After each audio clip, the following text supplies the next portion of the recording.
Hi, this is Julie Bowen. And I'm Chad Sanders. You are listening to Quitters, the podcast. 40 million Americans quit their jobs last year, and now they're just floating in the abyss that comes after you quit. And they probably feel really lonely, a little bit scared, but they don't have to because we're here. We're really interested in talking to the people who have decided to walk away from something that they felt was really life and self-defining and how that opens more doors going forward. So that's what we're going to get into here on Quitters is what was your life like? What did you need to quit? How did you quit it? And what is your life like now? Yeah, sometimes you have to give up. Sometimes you've got to give up something really important to who you thought you were in order to become who you need to be. This week, we're going to talk about me, which makes me wildly uncomfortable. I'm very nervous. Well, you have layers of quidditch under you. You've quit some really big stuff. When I first started talking to Chad, whose idea was this podcast, Chad said, I Googled you, Julie, and there's nothing about your life that's really vulnerable out there. So taking a step where I'm going to be a little bit more revealing about my life, and hopefully that'll encourage guests to get a little bit more revealing about theirs, is nerve-wracking. I can tell. And I'm going to have my turn in the chair. But what I would like to say is that the places you've been and all the stuff you've left behind, you've carried with you such a high level of detail of those experiences. Your memories as a storyteller are really distinct. All these things you've been through, it's kind of crazy watching you weave the story of your life together. It seems like you know every single crevice of the story so well. Oof, wow. That's giving me a lot of credit. So welcome to Quitters, the podcast. We hope there's something that grabs you here. We are looking for the upside in the end of everything, and we hope we help get you to your quit.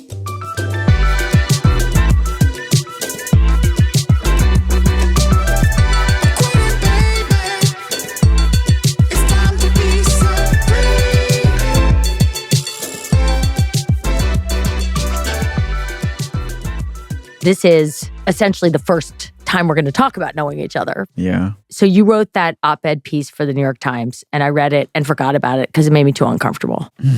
It did. I don't want love text from my white friends. They made that. Oh, they made that title? What? Yeah, you don't get to pick the title. What? I know. I didn't know that. I wanted the title to be Don't Send Love, Send Money.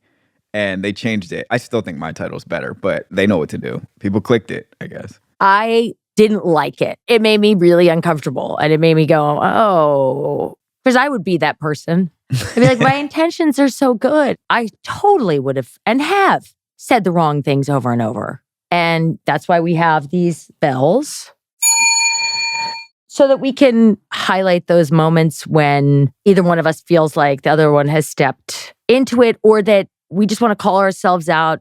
And I definitely have found that I feel like I'm not allowed to call you out. I was going to ask, you haven't really rung the bell on me. What's up with that? And why can't you call me out? I don't know. Have I offended? No, you haven't offended me. I feel like I have more room to give to you. I've taken up so much room in the world.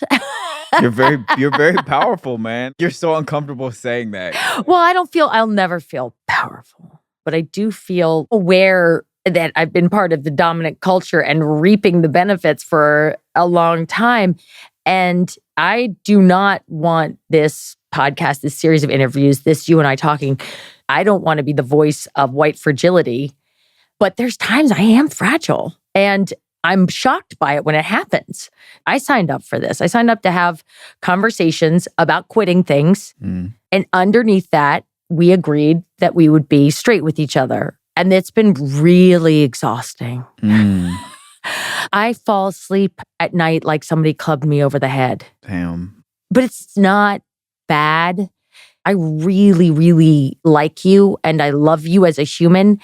But I know that I have to earn your respect and I can step in it. Well, first, there's one thing I want to say, which is that your power does not start and end at the fact that you're white. You have a really radioactive, powerful energy about you as a person. I don't think a lot of people have your engine. And then the energy around you is such that it makes everybody else have an engine. Really? You're like Russell Westbrook, kind of. You're so like, doom, doom, doom, doom, doom. Damn, that's You're just the nicest compliment anyone has ever given me. That I'm in any way, shape, or form like Russell Westbrook. You're like Russell Westbrook. Oh my God. I think you play so hard, you make everybody else feel like they have to play hard. I recognize that that's a lot of privilege to be able to be that messy, the way that I could be energetically messy. You have held me accountable and said, yeah. I mean, if you really want us to be friends and you really want to talk honestly, sometimes I'm going to have to call you out on stuff. You won't respect me if I don't. I mean, you won't do it on purpose. It'll just fade away. The inertia of status quo is just so strong. It's just like such a violent, tidal wave. And so you won't mean to, but over time you'll just have your way. It's true. You're dead right. You chose to make yourself very vulnerable in your quits. I mean, I've quit a marriage, and it's hard to talk about because it's not fair to him because he can't tell his side. But that was really painful. And I think in this series of interviews and stuff, a lot of our quits are just going to keep coming back over and over. And I quit having an eating disorder when I was a teenager. That was terrible. I'm trying to quit being comfortable in the status quo. I'm trying, and it's not easy. And the inertia of the status quo, it serves me. I like it. Yeah. Is that bad? I mean, no. Is it hard to hear? I mean, is it hard to hear? I was flying on the plane here. I ended up was in aisle 6. I wanted to be in aisles 1 through 5. And there was this little girl sitting behind me on the plane with, I guess her best friend was along for the ride, and her mom, little white girl. She was probably 12. It was her tone of voice. She knew so much about flying and so much about travel and so many things I did not know at that age. All of it was just reading to me as like, this girl has had so much exposure. Her mom does not tell her no, and she's entitled. When we landed, I heard her say to her friend, I wrote it down, so I'm going to paraphrase, but when she landed, she was like, I hope we're at the front of the plane on the next plane like we usually are. That's where all the white people sit. No. Yeah. No. And she was right. Wait a minute. Yeah. She was white. Uh-huh. And she was talking to another white person? She was talking to another little white girl, and she wasn't saying it to be incendiary. She was saying it so matter-of-factly. She wasn't saying white people only sit in the front of the plane, but what she was just pointing out was that at the front of the plane, that's where white people sit. That's first class. This was 3 days ago. And so you're a smart, attractive, blonde woman with wealthy parents who went to Brown. So it totally resonates that I'm sure you feel like every day you can just sort of choose what happens in the world, kind of. For the most part, I do think like if something isn't going my way, I have the power to change it. And that is an enormous privilege. And acknowledging that it's a privilege doesn't mean I want it to go away either. I want everyone to have that privilege. But where you and I intersect, we're not alpha predators. We're not, because we're not white men. You got the sharks, absolutely. And you got, is it a lion is the alpha predator in the... Yeah, like shark lions, in the ocean and a lion. Eagles, right, these are our alpha predators. And I'm not unfamiliar with the feeling of, oh, there's only so far I can shift right or left.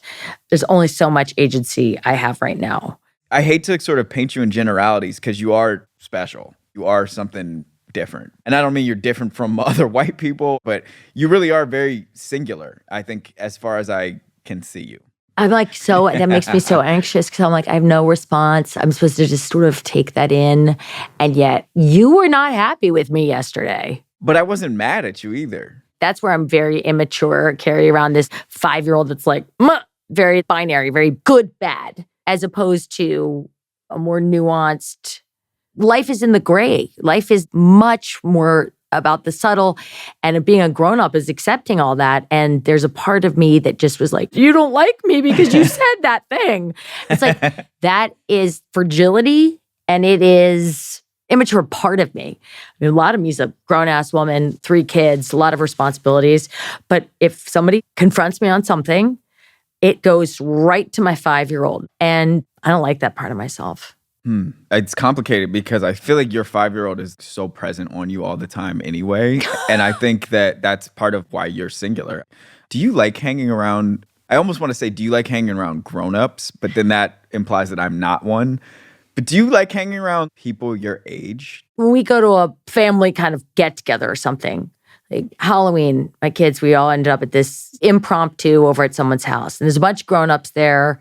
They're all in the kitchen. They're all having a glass of wine.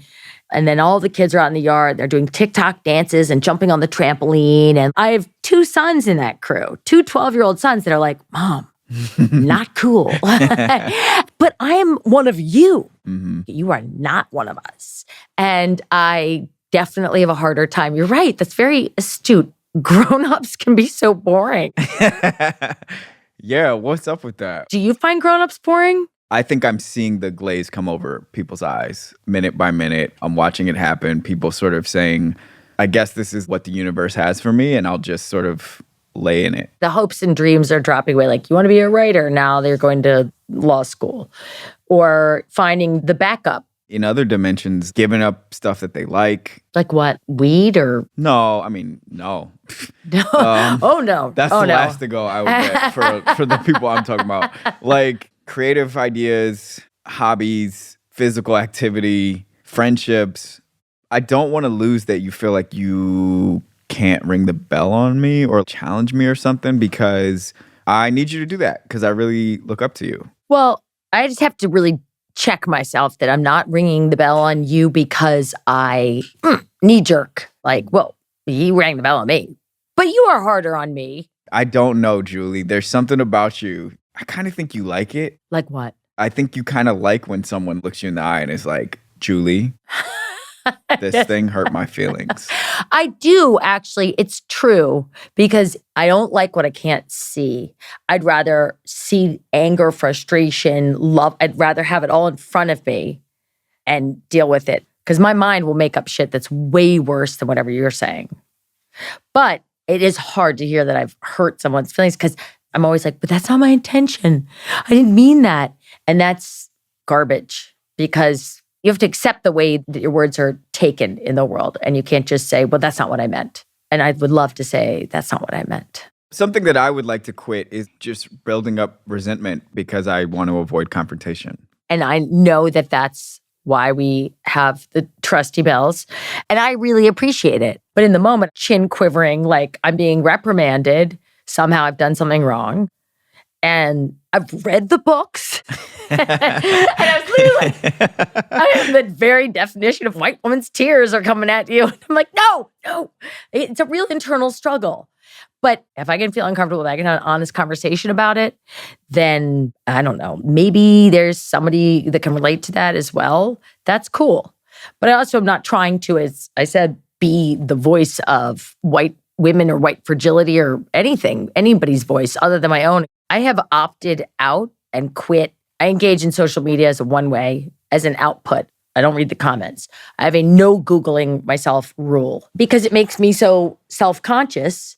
And this idea that I have a brand of any variety, like, oh, that's on brand for Julie, she's a mom, that makes me somehow impervious to wants, needs, things, sex, drugs, and rock and roll, like all those things. I can't stand living up to that. But I also know that what I put out in the world is whitewashed greatly. And I'm threading that line because it pays my kids. So, okay, wow, this is great terrain. You're dancing with the line just by doing this show. Right. Why are you doing that dance? There's things people in the media will forgive or can get over in a nice white lady on TV. They will forgive rosé all day kind of attitudes. But, you get arrested for drunk driving, you don't get forgiven. I do feel that I need to keep my shit tight. And not necessarily for my kids who know that I'm a messy, complicated person. But I feel like in order to maintain a certain neutrality and get jobs and get endorsement deals and get those things, I need to represent something that people like and can relate to. I think people like and relate. I would hate that person if that's who I had to do this podcast with. Right. This person is the best. Like, this person is so likable and so relatable. I know I'm not necessarily the market that you're speaking to. It feels like you're taking a risk a little bit by even doing this thing, by doing it with me. You don't exactly know what's going on in my head. I am a little bit of a wild card for you. You don't know what I'll say into a microphone. So you are taking a little bit of risk. And I think you're a risk taker. And I think you're sort of an edgy person, which is all the things that you're saying you don't want these people to know about you. Okay, so I was lucky enough to have had a taste of public, I won't say fame, but like public judgment is what it feels like, quite a bit earlier than Modern Family. So by the time I got there, I was a little bit better braced for public judgment. What was that? I don't even know. I'd just done enough TV and commercials and stuff before that. Yeah. When somebody popped out of a bush to take my picture, it did not floor me. By the time I got to Modern Family, where it was happening with some degree of regularity, I don't owe any of these people my truth. Mm-hmm. I owe my kids, my family, I owe my loved ones, them I owe my truth. I don't owe anybody my truth. And I'm still walking that line as far as being a private person, but also going, you know what? It matters to me. I love our conversations. They matter to me. Talking about where we're the same and how we're different and how we perceive people, places, and things completely differently because of the way that we grew up or the way we see them the same, because we're both from Maryland. I mean, we're both from Maryland. Is interesting to me and makes me feel like I'm doing something. It challenges me. Okay. And I want to challenge myself, but I'm still going to dance on that line. Yeah, I think it's fun. I think the dance of it is interesting. What I'm trying to figure out is, who are we doing this for? When I'm doing a TV show or movie or anything else, I never think about, as an actor, as a producer, it's different, but as an actor, I never think, who's watching this and how do they feel about it? I just think, let's make this as good as we can. Yes. And that's the way I felt when we started doing this podcast. And then I got paranoid. Mm-hmm. What if they cancel me? Because I have not led a perfect life, because I wasn't a perfect, healthy teenager, because I made a lot of really shitty choices in my 20s. And if that's out there, am I costing my kids something? And that is what I care about the most. And now we are going to hear from the people who support us. Chad, have I ever mentioned to you that I'm in therapy? You have mentioned that. I love therapy, but not everybody has the luxury of being able to go to a therapist face-to-face. So what should they do?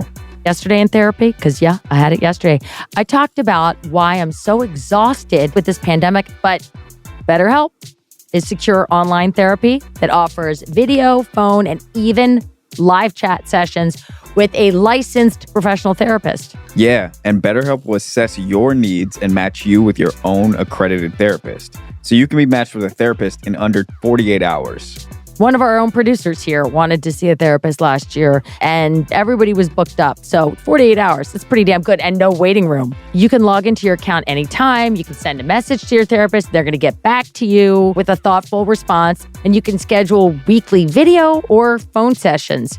Wow, I might move on from my therapist after this. BetterHelp's committed to facilitating great therapeutic matches, so you're not just out there floating in the wind. Yeah. They make it easy and free to change therapists if needed, right? Right. So if you're not feeling connected to the therapist you get at first, you can change it up. It's more affordable than traditional offline therapy. And here's the kicker, financial aid is available. So if you visit betterhelp.com/quitters, you can join the over 2 million people who've taken charge of their mental health with the help of an experienced professional. In fact, so many people have been using BetterHelp that they are recruiting additional therapists in all 50 states.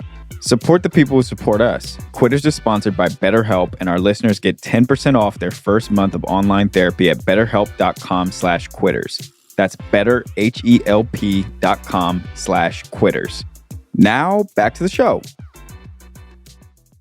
How risky would you like to be? Say whatever I wanted to. Yeah. And not worry about my next job, and not worry about who was going to say anything, and not worry about blowback on social media or if it's a slow news day. This summer, my sister and I going hiking, and for some reason, that was on the nightly news. Mm-hmm. That is not that interesting. Now, that was funny, and I didn't really care. Yeah. But what if it was something negative? That would feel really bad. And it feels like that could feel intolerably bad. And I don't have the strength of character is the honest answer. I don't think I could live with myself. With the shame. Yeah. I had so much shame and I want to quit shame, but I don't know how.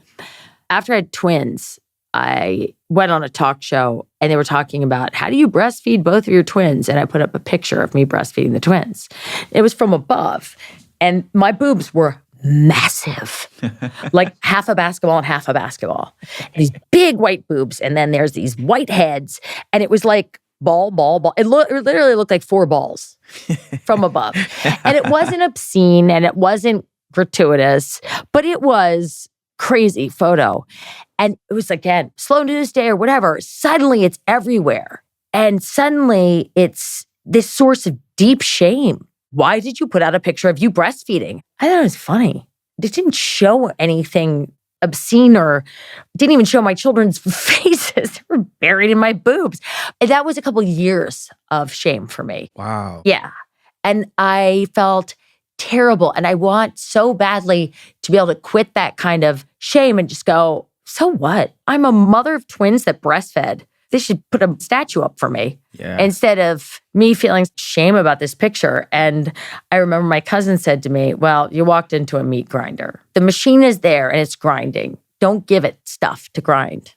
And if you care, if you're sensitive in any way, which I am, don't give the machine anything to grind up. That feels like a complicated irony for someone who, for a living, is out in front, is seen and watched and now heard. And not even really just professionally that way, but just sort of the way you engage with the world. It feels very face first, not in a look at me way, but just there's no like safety. There's no screen in front of you. I'm always doing that with other people. I'm never going to be the one that gets up and dances on the table alone and is like, look at me, because I feel a lot of shame about getting attention, but I don't feel any shame or any hesitation about leaning into another person, asking them all about themselves, trying to make a connection. I can't stop myself, sometimes to my own detriment. Sometimes I talk too much, but that's to me much easier because it's about the other person. It's not about me. And that's what I thought I could do here. And so being on the spot is hard. That's what you thought you could do. Here in this room with other people, I can make it about them. Yeah. Conceptually, if we did this and you listened to it on the other end and you were like, perfect, that's my story, what would we have talked about? What would have come out? What would people have thought of you when they heard it? Feels a little bit like your virginity. Like you can only lose it once, but once it's gone, it's gone. And I'm very anxious about blowing it, wasting that opportunity. Like I'm supposed to say something important about my life. Like quitting the things that I have quit is somehow important. It is. In my opinion, the most important thing you can say about it is honestly how it happened and not in a way that is intentional. If I think about your eating disorder in high school. Yeah, high school bad until I ended up in a mental hospital. So, I mean, I just threw raw meat. No one knows that. Well, how did it happen? What eating disorder did you have? Anorexia, where you don't eat. Mm-hmm. I was never a puker. No shame, no shade. We're all members of the same tribe of the I feel bad about myself in the world, so I'm going to control what I can. And it can't be the world, so it's going to be the body. I just knew that I didn't want to be fat. And it felt like something that was out of control and that I was going to get ridiculed for it. And I didn't like it. So if I could get that under control. But then this thing happened by accident almost. I was a very depressed and anxious teenager. And I felt a lot of shame about my body. And I didn't look like a girl. I just sort of looked like a greasy, blobby thing. And I really didn't like it. And when I started losing weight, I started running because I'm not good at sports. I cannot catch a ball. I cannot throw a ball. I can't hit a ball. But I did figure out that I could run in a straight line. And if you just do more of it, you get better at it. And I lost a bunch of weight. But what I discovered was it turned down the volume on my anxiety. And this became this enormous coping mechanism to kind of get below subsistence level of eating. You kind of go into a different mode. Your body goes into a different mode, or at least mine did. It didn't have time for anxiety anymore. It goes into like survival. Everything gets a lot calmer. You're a lot more focused, and it's just like fasting? I don't know. In an unhealthy way? I guess. Yeah. It became such an efficient coping mechanism for the anxiety that I was well beyond what I cared about, my weight. I couldn't stop. I couldn't stop managing my anxiety and my depression with this feeling, this kind of clarity of starving, I guess. How did people treat you differently when you got that skinny? Oh, well, first it was nothing but, you look amazing. Oh my gosh, you look so great. I didn't even recognize you. It was just nothing but kudos. And then it was like, are you okay? And then it was, okay, that's enough. Who said that? Well, my family, my parents, they're like, that's enough. And I was like, I am at a place where it doesn't even matter what I look like. I now am controlling something very internal. It was almost like if I ate properly, the engine would come back on again. And that engine was anxiety. That engine was fear. And that engine was depression. And that engine was, I don't fit in. I don't belong. I didn't understand how to be a teenage girl. They would all go to the bathroom together. Why? And one day I remember walking with my sister, one of my sisters, Molly, who's one of my closest friends. And we've always been really tight. She was cool. And she saw me walking to lunch alone one time at school. And I walked by the 9th grade day room where the 9th graders would hang out. And she runs outside and grabs me and says, what are you doing? I said, I'm walking to lunch. She said, alone? What is wrong with you? I don't know. I don't know. I didn't get all the cues and the social cues and what you were supposed to do. And they'd be like, we're going to the bathroom. Do you want to come? No. Why? Did something happen in there? And I just felt really foreign in my body and in the world. And my poor parents, they tried. They put me in therapy and everything. But it just got to a point where it was my only coping mechanism for my anxiety and my depression. And so they had to lock her up for 5 months. Do you want to talk about that? I mean, it was a little scary. I'm just trying to make sure I'm following. So you weren't eating. You became very skinny. I became very skinny. Frighteningly so to your parents. Yeah, like when you lie in bed on the side, and I couldn't lie on the side because my knees would hurt too much. I'd have pillows like around me and stuff. And I didn't even like how skinny I was. That's why I'm always hesitating to say when I've talked about going into the mental hospital, and when people say, what'd you go in for? I never want to say an eating disorder because it sounds, an eating disorder is one symptom of this big disease. Right. Disease is depression and anxiety, really, and an inability to fit into the world. I don't know what you call that. But my way of coping with it was not good and it wasn't healthy. It took me a really long time. I didn't get out of the mental hospital and was fixed. I was there for 5 months.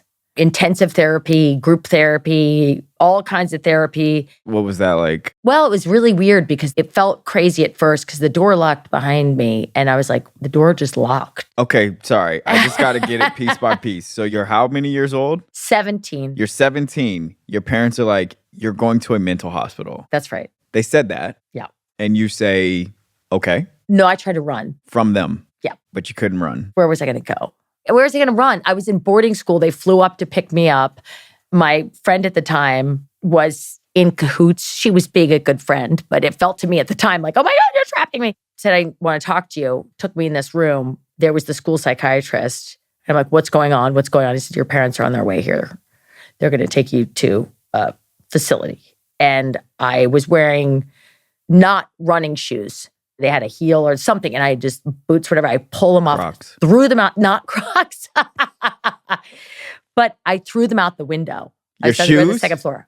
I was just like, As an act of, I'm going to run now. I don't need these shoes. I'm out of here. I just threw them and just ran. Shit. And I'm you're like, fast. But where am I going to go? Where was I going?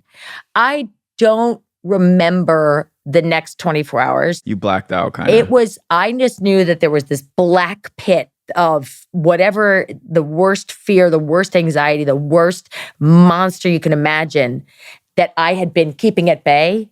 And I just felt in that moment, I was just dropped in it. Was it shame? I don't know that feeling was just pure terror. It was like a blackout. It was like it dropped in there. I felt like I was falling to the bottom of a well. It was a lack of control. It was knowing I was out of control, but that I was now going to surrender. I imagine it's the feeling that people have somewhat when they're getting locked up somehow or they're having their rights taken away somehow. I knew the gig was up. They were taking me away and there was no way to get around it. I didn't have any money. I was in high school. Yeah. This was happening. I was only 17, so I didn't have a legal right to fight it. And they weren't wrong. I was really sick. You needed help. I was like, you don't understand. I know this weird process of killing myself is actually how I'm staying alive. Had you already acknowledged before this moment, had you accepted the identity of, I have a disorder, I have an eating disorder? Oh, yeah. No, that was when I was 14.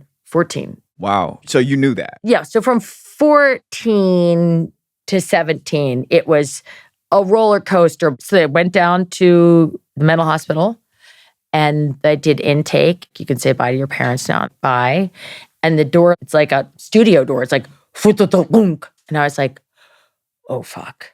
I was very scared. I had to sleep in, the observant room where they look at you. You're in observation. You can't go to the bathroom alone. You can't have a razor or scissors or a fork. What'd you do in there? Well, what am I supposed to do all day? You had no cell phone. There's no cell phone. There was no internet. There was nothing. It read books and it was hanging out. What am I supposed to be doing?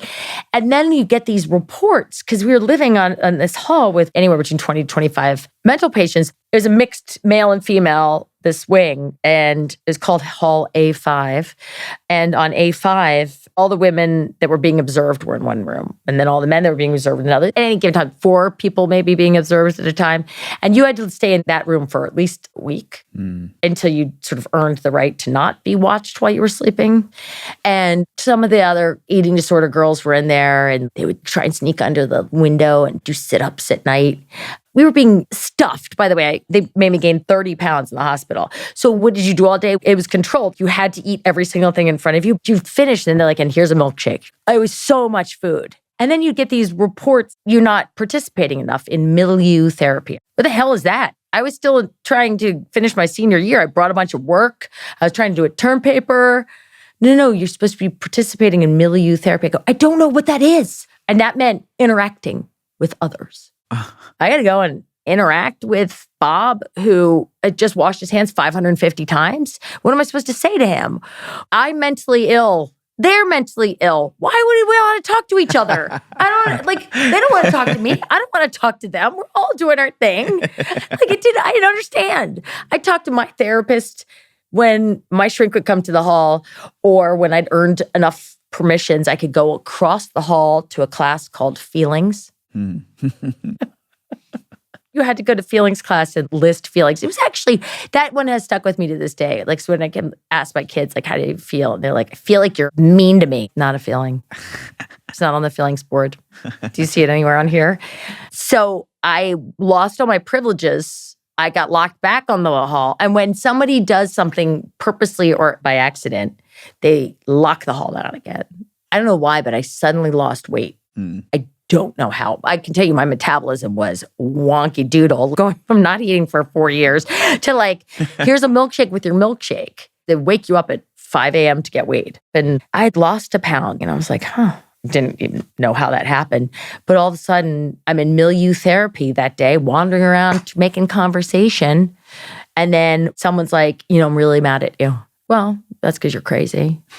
And he's like, no, I'm mad at you because the whole hall is locked down. Oh. You lost weight. You just screwed all of us over. I can't even go for a walk outside, and I was allowed to do that. But now we're all locked down because of you. What? They didn't tell you those rules? And now we are going to hear from the people who support us. This episode of Quitters is brought to you by Sattva. When I had babies and was first doing Modern Family and getting up at 5 a.m. and breastfeeding all night, people would always say, how do you do it? And I would say, I'll sleep when I'm dead. I was so wrong. I need sleep. We all need sleep. And I am addicted now to sleep. And I love it. You don't have to put off getting a good night's sleep until some future date because you've got Sattva. You're telling me sleep is for the living? Sleep is for the living. Sleep is for the successful. It needs to be reframed, this idea that power people, they only sleep 4 hours a night. They don't need anything. Nope. Sleep is for the successful. Sleep is for the mentally well. I actually slept on a Sattva mattress for the first time last night. Yeah? This morning, I woke up and I said to my fiance, I was like, I've never felt better after a night of sleep. Seriously, I feel healthy. I feel like less creaky. A good night's sleep, it is such a luxury. This is a luxury that everyone deserves. You know what's so cool about Sattva is there's 8 different types of mattresses. Personally, I love to sleep on a firm mattress, but if you like something different, you can get whatever you want. I got the loom and leaf mattress in firm. I don't know if it's made with looms and leaves. All I know is I didn't wake up. I didn't feel achy. I got a loom and leaf relaxed firm. Oh, okay. You got a loom and leaf too. You know when you wake up after a really good night's sleep and you just pop out of bed the next morning and you're ready to do stuff, you have energy, you feel good. That's how I felt today when I got up out of my Sattva. You know what I'm going to do? I'm going to quit sleeping poorly. I got me a Sattva. If you want a Sattva, go to sattva.com/quitters and save $200 on your purchase of $1,000 or more. That's saatva.com/quitters to save $200 on your purchase of $1,000 or more. Sattva. And now back to the show. Did you get fixed? No, I left after 5 months and I immediately just went backslid. So you came out with 30 new pounds on you. Oh God, it looked like somebody ate Julie. And you went. I didn't go as far down. No, I wasn't going to like death levels again, but I definitely backslid. Yeah. I still was having so much anxiety, but this was all before they came up with SSRIs, before they came up with Prozac, Lexapro, any of those things. I was not on a single med. And finally, when I was 19, they came out with Prozac. And it was the beginning of the quit. The mental hospital, I'm sorry. I'm sorry, Mom. I'm sorry, Dad. That wasn't it. They tried, but nope. It was medication was absolutely necessary for me to finally step away from this thing that defined me in every single way I could imagine. Every day I thought about how to manage my anxiety and my fear by managing my size, myself, how much space I was going to take up in the world. I wanted to disappear. And it wasn't working. I just didn't want anyone to see me. And the big quit finally started when I got on Prozac. It wasn't like, I'm fixed. It is possible that I don't have to live this way. It's not 100% sure, but there's a possibility that I can get past this. Okay, you're not the thinnest person in the room. So living with the discomfort, Prozac made it possible for me to tolerate the discomfort. It was like wearing a little bit of a suit of armor. And then bit by bit, experientially come to know that I could do this. But it was really hard to let go of my identity as like, that skinny little girl. How do you think of yourself now? I have to say, getting old blows. Getting old in HD really blows. Like Modern Family came along when HD came along. At the start of my career, TV was on film. Everything was beautiful. But fuck if I don't give a shit anymore. I feel like my body and I are good. I have had to work really hard in my career. And let me tell you, breastfeeding babies and getting up at 5 a.m. to go to work for 12 hours and then come back and do it again on almost no sleep. Being strong is all I care about. I need to be strong and I need to be rested. And I have a totally different relationship with my body now. I want to be as strong as I can be. I think of you as very strong. I mean, physically strong. I don't think you can pick up something super heavy, but I think you can chisel down a boulder with a pickaxe, which I think is more valuable than like picking up something super heavy. Keep going. Yeah, and think about it and find the right spot to hit and learn how to hit it better. And then eventually it's rubble and then you could sweep it away instead of picking it up and moving it. I appreciate that.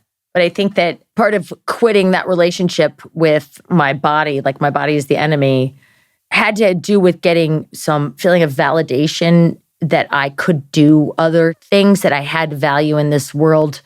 I've always had moments where, oh God, fittings to go to something where they're going to put you in shoes that hurt so much. And I had this woman, the stylist that deals with me, and she's a goddamn rock star, because that is a therapy session in and of itself, to go into that room that's covered in mirrors and stand there in some underwear with fluorescent overhead lighting going like, what? I had 3 kids. I look like hell. I mean, everything is dripping and moving in the wrong direction. So there's moments when I still really just wish I could be a head in a box, because really, isn't this where everything's generating from anyhow? But quitting it in a real way is finding ways to have value outside of how you're being perceived. And oddly, I got that through acting, which doesn't make any sense, because I don't want people looking at me. And yet that's the career I chose. And also it gave me validation in a weird way. But I do know when I look back that I quit that. Not perfectly. I mean, you have to have this relationship with food for the rest of your life. But having my primary identity, having my primary coping mechanism, everything about my life be about this control, control, control. I absolutely made a conscious effort to quit a long time ago. I wanted to zoom out to look at your life for a second. I feel like you've really had many adventures.